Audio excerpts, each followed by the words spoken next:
Hello, and welcome to our legal breakdown of the 2016 film The Founder, starring Michael Keaton as Ray Kroc. My name is Chris Fozzard, a member of Team 01D, Viking Naval Police, and I'll be your presenter for this first section. Our team is made up of Nathan Martin, Ian Timms, and myself. Here we have our table of contents, or menu. We have broken our presentation into 6 sections. Our introduction, Section 1, Formation and Early Legal Risk, Section 2, Contracting Failures and Informality. Section 3, Structure, Control and Compliance. Section 4, Reflecting on the Cultural Differences. Our conclusion, and of course references in APA 7 format. Our presentation analysis of the film The Founder is as if the events occurred within the legal system and referencing to Victorian law were applicable. We will examine how legal principles relating to agency, contract formation and interpretation, business structure, finance, control, and compliance shape commercial outcomes. Our central argument is that Ray Kroc's success was driven not only by entrepreneurship, but by superior use of legal structures and governance. The introduction and Section 1 will be presented by myself, Chris Fozzard, Section 2 by Ian Timms, and Section 3, 4, and the conclusion by Nate Martin. Fun fact, Ray Kroc worked with Walt Disney during World War I as an ambulance driver. When we meet Ray Kroc, he was a travelling salesman for Prince Castle multi-mixers, whilst the McDonald's brothers were operating an innovative but informally governed restaurant business. In Ray's capacity, while selling milkshake mixing machines, Ray's acting as a mercantile agent for Prince Castle, even though his business card clearly states that he is the head of sales, which gives him apparent authority to the business owners he meets. Under Australian common law, an agency relationship arises where one party is authorised to act on behalf of another. In the coming slides, we'll explore why Ray's tactics would today trigger alarm bells in Australia. It is interesting to note that Adam Smith's book, The Wealth of Nations, discussed the precursors to agency back in 1776. In this slide, we'll look at when an agent acts with actual or apparent authority, and how the principal, generally the business owner, is bound by the contract, not the agent. There are a few different agency and authority types as shown here. If Ray were able to jump in Doc's time-travelling DeLorean to modern Australia, he would probably find it difficult navigating the complex regulations, privacy, and consumer protection laws and legislation that now govern business and especially franchise operations. The way Ray practiced sales today would engage Australian consumer law, which is contained in Schedule 2 of the Competition and Consumer Act 2010. Because Ray often visits restaurants without invitation, these transactions may constitute unsolicited consumer agreements. Importantly, statutory protections apply automatically and cannot be excluded. Section 18 prohibits misleading or deceptive conduct, while consumer guarantees apply regardless of contractual terms, as seen in the case ACCC versus Lux Distributors. Much like door-to-door salesmen, Ray is subject to strict rules. This demonstrates that even early stage or informal commercial activity is subject to strict regulatory oversight. This shifts the power balance, ensuring dispute resolution is a legal right that protects individuals from big business. If the relationship was characterised as a partnership and consistent with the High Court's substance over form approach, as in Canny Gabriel versus Volume Sales, all partners would be governed by the Partnership Act 1958, Victoria. This imposes significant automatic consequences, particularly fiduciary duties and joint liability. For Ray, partnership status would impose strict fiduciary duties of loyalty and good faith. In Chan versus Zachariah, the High Court held that partners must not take advantage of partnership opportunities or make unauthorised profits. Ray's creation of the Franchise Realty Corporation and personal acquisition of land could therefore constitute a breach of fiduciary duties, exposing him to account of profits. For the McDonald's brothers, a partnership would expose them to unlimited personal liability for debts and contracts entered into by Ray in the ordinary course of business under Section 9 of the Partnership Act and the doctrine of mutual agency illustrated in Polkinghorne versus Holland. While they would gain rights to profits and access to accounts under Section 24, these benefits are outweighed by the significant risks. Overall, a partnership interpretation is legally and commercially unsuitable for a scalable franchising venture, especially with someone you cannot trust. Ian Timms will be your presenter for Section 2, Contracting Failures and Informality. Thank you, Chris. My name is Ian Timms, and I'm going to discuss contracting failures and informality. In the movie The Founder, we see Ray initially operating as a franchising agent for the McDonald brothers, with restrictions on changes he could make without prior approval. The McDonald brothers argued that Ray was in breach of the franchise agreement by establishing the Franchise Realty Corporation, whereas Ray disagreed with this, stating, "Your authority stops at the door and at the floor." So who is correct? Contractually, a breach would only arise if the franchise agreement expressly prohibited such restructuring. Ray's statement to the McDonald brothers shows that the leasing and business structure of the restaurants is almost certainly not covered as part of the express terms of their franchise agreement. The parole evidence rule establishes the principle that a written contract can be relied upon. This rule is a rule of evidence that prevents parties using external evidence, such as undocumented verbal representations, to change the terms of or vary a contract. As such, the McDonald brothers would be unable to enforce undocumented conditions in their pre-existing franchise agreement with Ray. Because the franchise agreement contains no express restriction, Ray's conduct is lawful. In addition, Ray's conduct falls under the doctrine of corporate separation, as demonstrated in the case of Salomon v. Salomon. This case confirmed that a correctly established company is its own distinct legal entity with its own rights and liabilities. The courts would uphold Ray's conduct of using Franchise Realty Corporation as acceptable use of a legitimate business structure to shield Ray against personal liability. This example highlights how corporate structuring can be used to lawfully circumvent poorly drafted contractual controls. However, it also illustrates the importance of businesses having detailed, well-drafted legal contracts that adequately allow for future growth and development. In The Founder, Ray visits Mac in hospital and presents him with a blank check, posing the legal question, does this constitute an offer capable of acceptance? Under Australian contract law, a valid offer requires certainty, communication of terms, and the intention to create legal relations.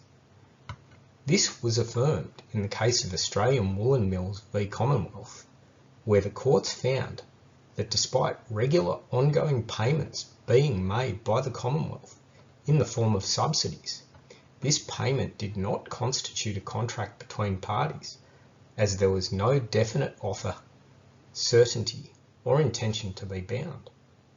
An offer must be clear and definite and capable of immediate acceptance. Although, in the case of a founder, it could be argued the context of Ray offering a cheque suggests seriousness, it is important to note that the cheque is unsigned and blank, with no amount nominated.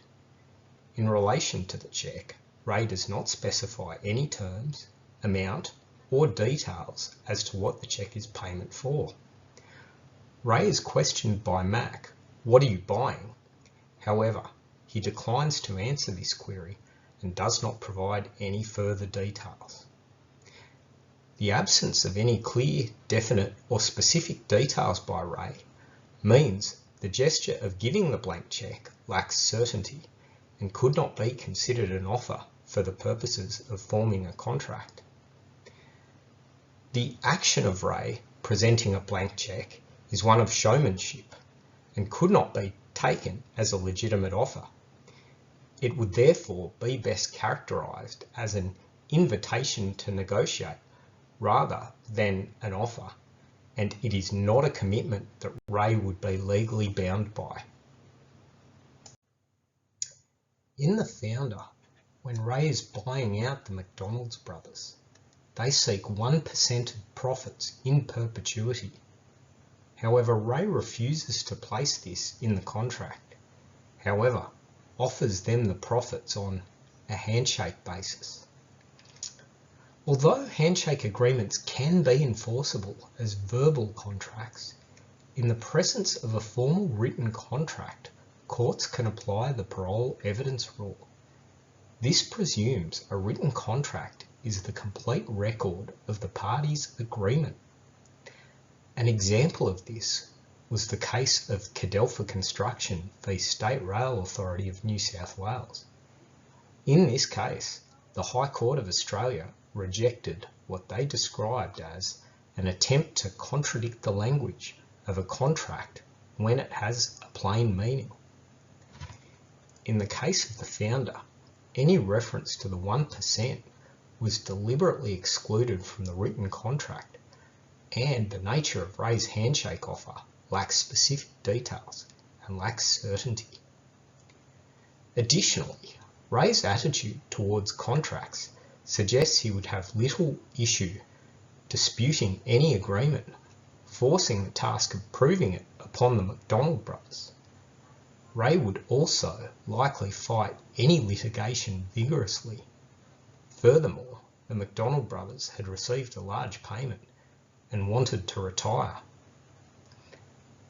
Equitable arguments such as unconscionability or promissory estoppel could be raised at court. However, the costs and time period of litigation would also be extensive. There is also the risk of losing the lawsuit. The end result could potentially be the McDonald brothers losing any legal action and then being liable for substantial legal costs for no benefit. This end result illustrates the inherent risks of businesses entering into informal trust arrangements. Thank you. Nate Martin will be your presenter for Section 3, Structure, Control and Compliance. Thanks, Ian. From a legal perspective, finances are concerned with risk allocation, enforceability, and asset security. Ray Kroc, in his personal capacity, represents a high-risk borrower. He has limited assets, no asset separation, and exposes finances to personal insolvency risk. Any investment would rely entirely on Ray's ongoing solvency and personal conduct. By contrast, the incorporation of Franchise Realty Corporation fundamentally changes the legal risk profile. A corporation is a separate legal entity capable of owning property, entering contracts, and granting security interests in its own name. This enables finances to take enforceable security over tangible assets, specifically the land on which the restaurants operate. Crucially, land is a stable, appreciating asset that can be mortgaged and enforced against independently of Ray's personal circumstances. This dramatically reduces lender risk. Even if the operating franchise fails, the corporation retains ownership of the underlying real estate.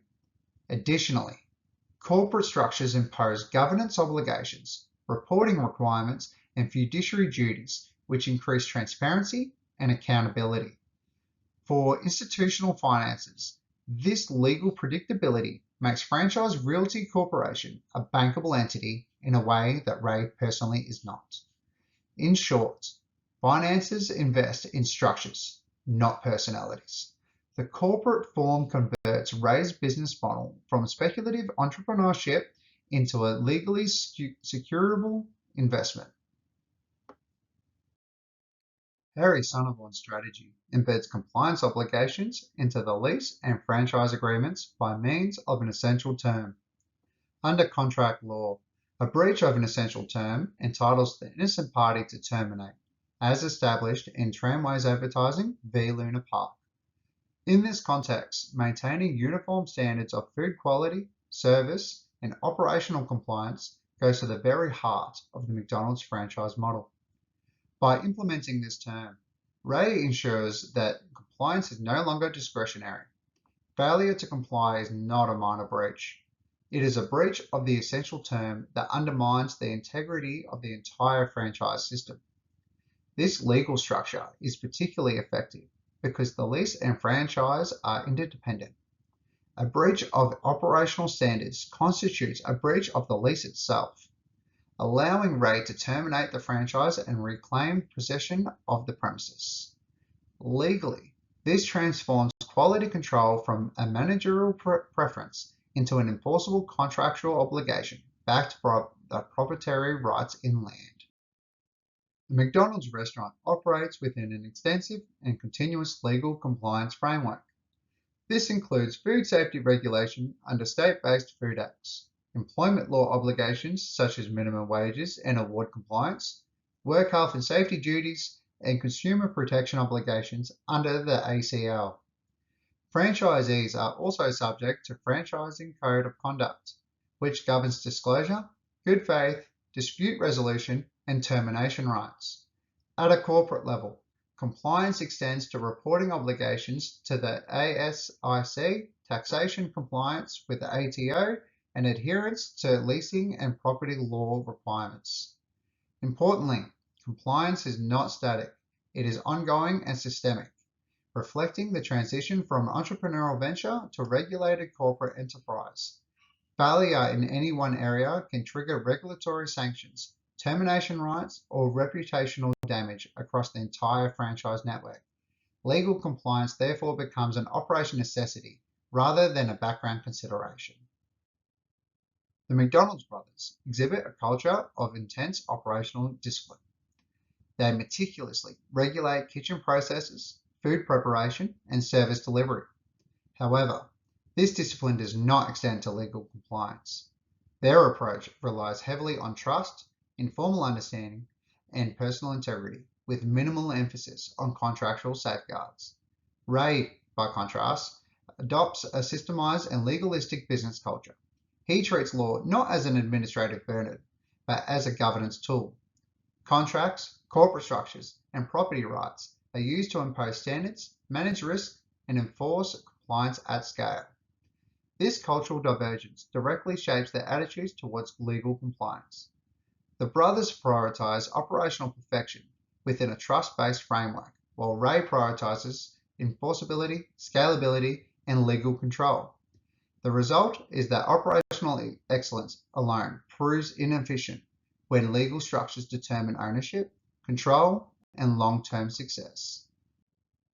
In conclusion, the founder demonstrates that commercial success in a scalable enterprise is not determined solely by innovation or operational excellence, but by legal structure, enforceability, and compliance governance. Ray Kroc's success is underpinned by his strategic use of corporate form, contract design, and property rights. Incorporation makes the business investable by reallocating risk and enabling asset-backed finance. Contractual conditions embedded in lease transform quality control into a legally enforceable mechanism of termination. Ongoing regulatory compliance shifts the business from entrepreneurial venture to regulated corporate enterprise, requiring formal systems rather than informal trust. By contrast, the McDonald's brothers' focus on operational precision is not matched by legal sophistication. Their reliance on informal agreements and goodwill leaves them legally vulnerable, despite creating the superior business concept. Ultimately, the case illustrates that in modern commerce, control follows legal structure. Innovation creates opportunity, but legal structure determines who captures its value. Thank you.